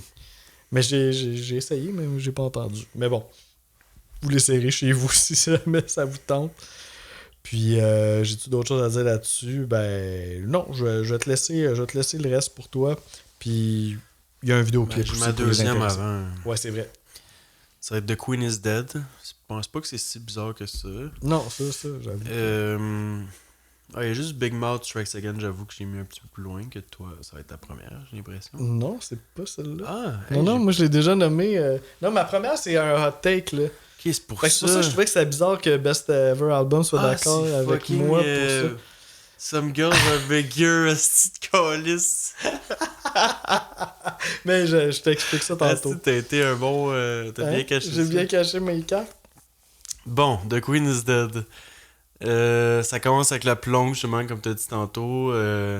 Sa voix vraiment unique qu'on découvre dès le début. Comme je disais, il trouve des mélodies de chant très originales. Puis, Ouais, dans cette tune là sa mélodie est vraiment nice. Là. puis le drum a un rythme très entraînant aussi. Puis je découvre dès le début justement que la guitare, c'est l'instrument le plus libre dans le groupe. Qui se Ouais, laisse dans cette aller, tune là ça y va la guitare, ouais. Puis sinon, comme tu as dit un peu tantôt, ça parodie la fascination pour la famille royale, pour les médias là, qui en parlent de la famille royale sans arrêt. Puis lui, comme moi, il trouve un peu que c'est un peu absurde, un peu une joke, là, comme il essaie de comprendre pourquoi c'est aussi Pourquoi il y a fascinant. autant d'intérêt pour ça. Puis ça a l'air que ce serait une des chansons préférées de... Une des chansons préférées des Smiths par Noel Gallagher. Ok. C'est clair Ouais, dans ma phrase, d'Oasis, là. Ouais. Puis Marr, il compare le travail de Morrissey plus par rapport aux paroles, si je me trompe pas, à MC5. Ah ouais, ok. Par Au niveau rapport, des paroles? Ouais, par rapport Ok. à la... politiquement, là, genre... Ok, tu vois, je contesté. connais pas MC5 assez au niveau des paroles, là, pour pouvoir... Puis il dit qu'une des raisons pourquoi ça ferait du sens, c'est que Morrissey écoutait beaucoup de styles variés, il écoutait les Ramones un des groupes qu'il écoutait, puis il écoutait des trucs beaucoup plus calmes aussi, donc ça Ok. faisait qu'il pouvait s'inspirer d'un peu partout. Là, donc. Ok. Nice. Ouais, c'est une grosse tune. Donc, Ma ouais, première, c'est ça. ouais, écoute, je me suis dit... Moi, j'y vais avec Mais mon... tout ce que je disais tantôt, tu comprends. Comme tu... Ben, c'est ça, tu vas voir. Genre, Ouais. c'est particulier parce que à ma première écoute, cette tune-là, elle a attiré mon attention. Ne serait-ce que par son titre, là. Some girls are bigger than others. Tu sais, qu'est-ce que tu veux dire first par ça? Fait que, tu sais, déjà, juste ça, j'étais comme, ok, bizarre. C'est la dernière tune. Quand je l'ai écouté la première fois, j'étais comme, Chris, c'est bon. Tu sais, genre, comme tu disais, il y a vraiment un hook là, dans le refrain. Mais là, en même temps, j'étais comme, c'est quoi ça? Qu'est-ce qu'il veut dire par là? Puis je comprenais pas trop. Toi, t'as parlé peut-être des seins. de là, seins. Toi, t'étais pas sûr. Ben moi, je t'as- pensais t'as- peut-être même de filles. Est-ce qu'il est en train de parler de poids? Tu sais, genre, c'est bizarre, là, tu sais. Puis, en tout cas, j'essayais de voir sur Internet, mais c'était pas si clair. Puis là, un moment donné, je me suis dit, je sais pas si j'ai lu ça ou si c'est venu de moi, mais c'est là que le déclic s'est fait. Puis que j'ai vu bigger vraiment dans le sens de, tu sais, qu'on va utiliser big prennent comme plus de place. ben marquant, tu sais, genre that's a big movie, genre, tu sais, c'est comme oh shit, tu sais, c'est comme important, genre. Puis là, quand je me suis dit ça dans ma tête, tu sais, some girls are comme plus importantes dans ta vie que d'autres, peut-être. Fait que là, j'ai fait oh shit, c'est comme devenu plus émotif. Puis là, j'ai comme pensé à des filles comme importantes dans ma vie. Puis là, je chantais ce refrain-là, some girls are bigger than others. Puis là, j'ai ah ouais, asti, oui, tu sais, c'est vrai, genre. Puis là, j'ai comme, je sais pas, personnellement, je l'ai comme vu quasiment comme un hommage aux filles et femmes qui ont comme été marquantes pour moi. Fait que là, c'est devenu comme un peu plus sentimental. Puis là, j'ai fait ah, genre, j'aime trop ça. Genre, j'ai des frissons. J'ai dit, ok, ça va être ma numéro 1, fuck off. J'y vais avec ça. T'as dérapé. c'est- J'ai un peu dérapé, mais j'assume mon dérapage. Là. L'art, c'est fait pour ça. Puis, un moment donné, c'est ça, il répète tout le temps Some girls are bigger than others. Puis, à la fin, il dit Some girls' mothers are bigger than other girls' mothers. Puis ça, je trouvais ça cool aussi parce que je trouvais que ça abordait un peu aussi le rôle. Ouais, là, de on la dirait que ça mère. sortait du premier degré en disant ça, genre. Ben oui, comme On dirait que ça allait un peu plus aller dans ta direction de comme. ça a confirmé Ok, un il peu parle plus. de mère, pis tout, là, c'est peut-être autre chose, là. tu sais. Ouais, oui, c'est ça, exactement, tu sais. Puis que, tu sais, il y en a qui ont eu la chance d'avoir une bonne mère, d'autres non, moins, tu sais, ou pas du tout même, tu sais. Fait que là, ok, on rajoute cette layers-là aussi. En tout cas, genre, ouais, ça m'a full parlé. Puis les autres couplets sont tellement... En fait, les couplets de la tune sont tellement minces qu'il n'y a pas grand sens à sortir de ça. Je trouvais, à un moment donné, il parle de Cléopâtre. Mais, ok, mais c'est vraiment le refrain sur cette musique-là, tellement entraînante, un peu triste, là, comme de Mais Smith tu vois, le font quand, si bien. quand là. cette chanson-là a joué, j'étais comme. Ah, ça va être haut, genre. Finalement, j'ai jamais été capable de la monter. Uh-huh. Puis toi, t'as fait let's go. Oui, all j'ai in. fait fuck up. Ben, c'est ça, un peu à cause de l'interprétation que je m'en suis donné. Là. Je sais pas Mais si j'ai tort, si je sais j'ai pas raison. si je suis dans le chant, mais il me semble que cet album-là, cet épisode-là, t'étais beaucoup dans les paroles, là. Plus que d'habitude, je Ah, trouve. peut-être. Ouais, mais c'était pas banal, les paroles de Ça se Morrissey. peut. Mais j'ai trouvé ça challengeant un peu d'aller là aussi, parce que des fois, les références, j'étais pas trop sûr. Puis en même temps, je trouve qu'il y a plein de contradictions aussi. Fait que des fois, il dit une affaire, puis là, après ça, tu te rends compte, oh shit, c'est peut-être pas ça qu'il veut dire. Mais Là, tout ça est quand même intéressant. Parce que je sais que là, ta première place est beaucoup en lien à ça, mais je trouvais que ça revenait beaucoup à travers l'épisode. Ouais, c'est vrai. C'est vrai que j'ai porté. Tu mettais plus d'attention. Peut-être plus que. Ouais. Peut-être plus que la musique un peu. Ça se peut. Ouais, ça se peut.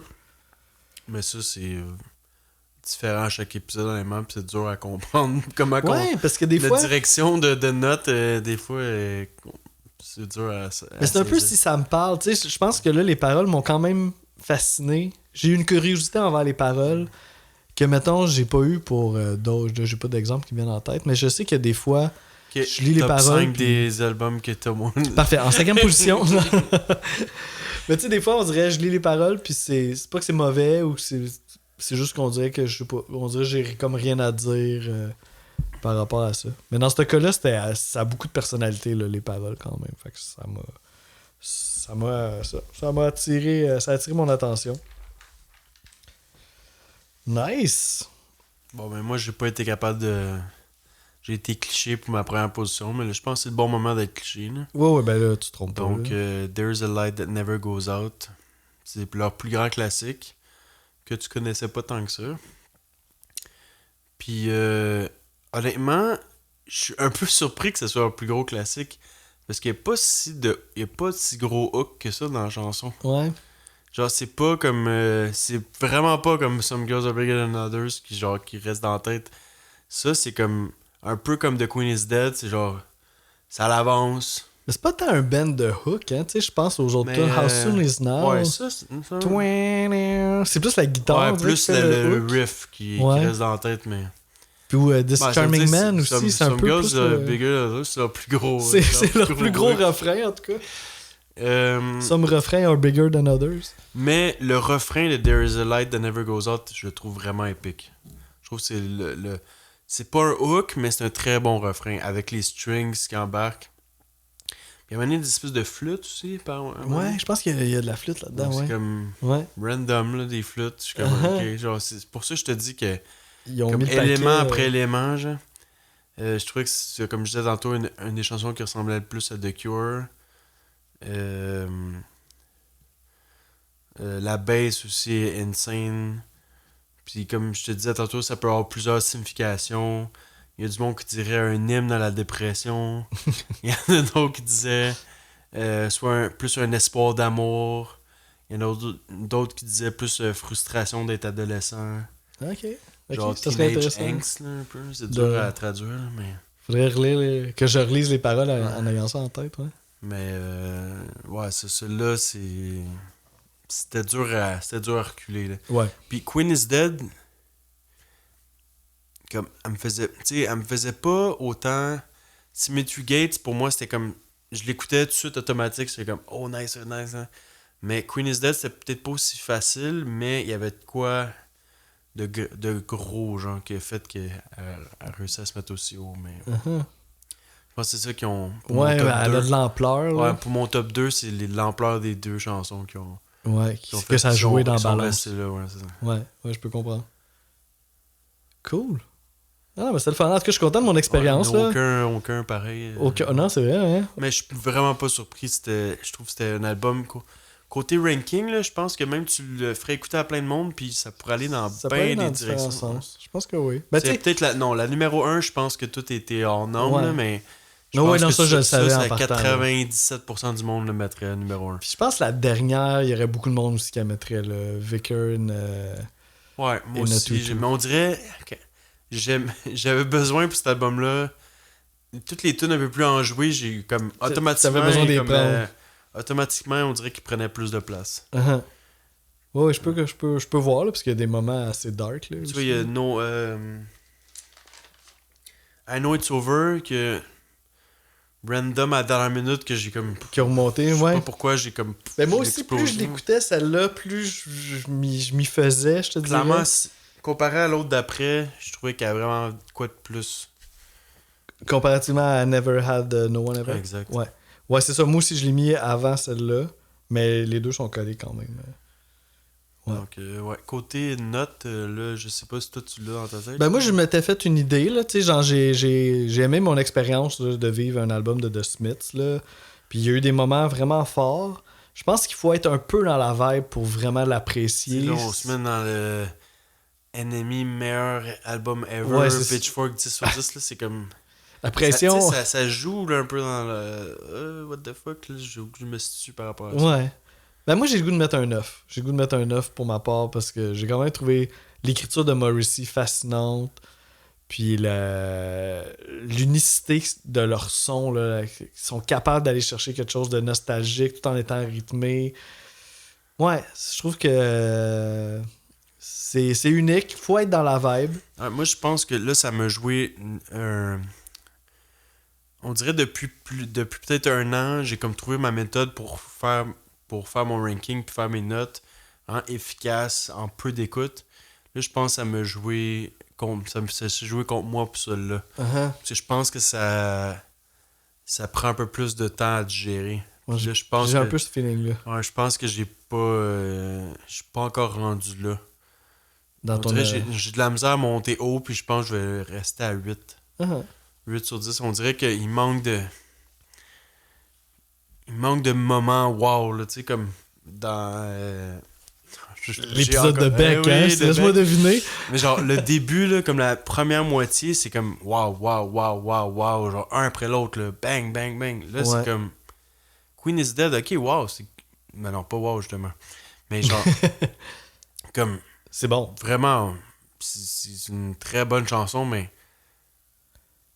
Y a-tu quelque Sans chose dans la plus, réalisation, peut-être? Ça a toujours si, mettons, de Queen is Dead, mais réalisé à la manière Beck, mettons, penses-tu qu'elle t'aurait... réalisé à la manière... ouais, Nigel plutôt Godrich. Nigel Godrich. Là. Ben, je serais curieux d'entendre ça. Uh-huh. Peut-être. Genre de Smiths qui se sont pas séparés puis qui aurait toffé dans le temps avec les méthodes mettons carrière Morrissey, toi J'ai pas trop suivi, non. Mais ouais, j'aurais peut-être été curieux de voir. Ouais, ça pique la curiosité. Parce que, tu sais, ça sonne quand même années 80, là, Ouais, c'est dans ça. la réalisation, là, ouais. Je sais pas trop. Cool. En tout cas, moi, je suis content. Mais si jamais on en fait un autre, j'ai l'impression que ça sera sûrement Meet is Murder. Ouais. pourrait être, Ouais. Ça sera pas tout de suite, là, parce Là, qu'on fait... Je sais pas si tu veux le dévoiler tout de suite. Là. Dans quelques semaines, il y en a un autre gros classique que tu veux faire. Là.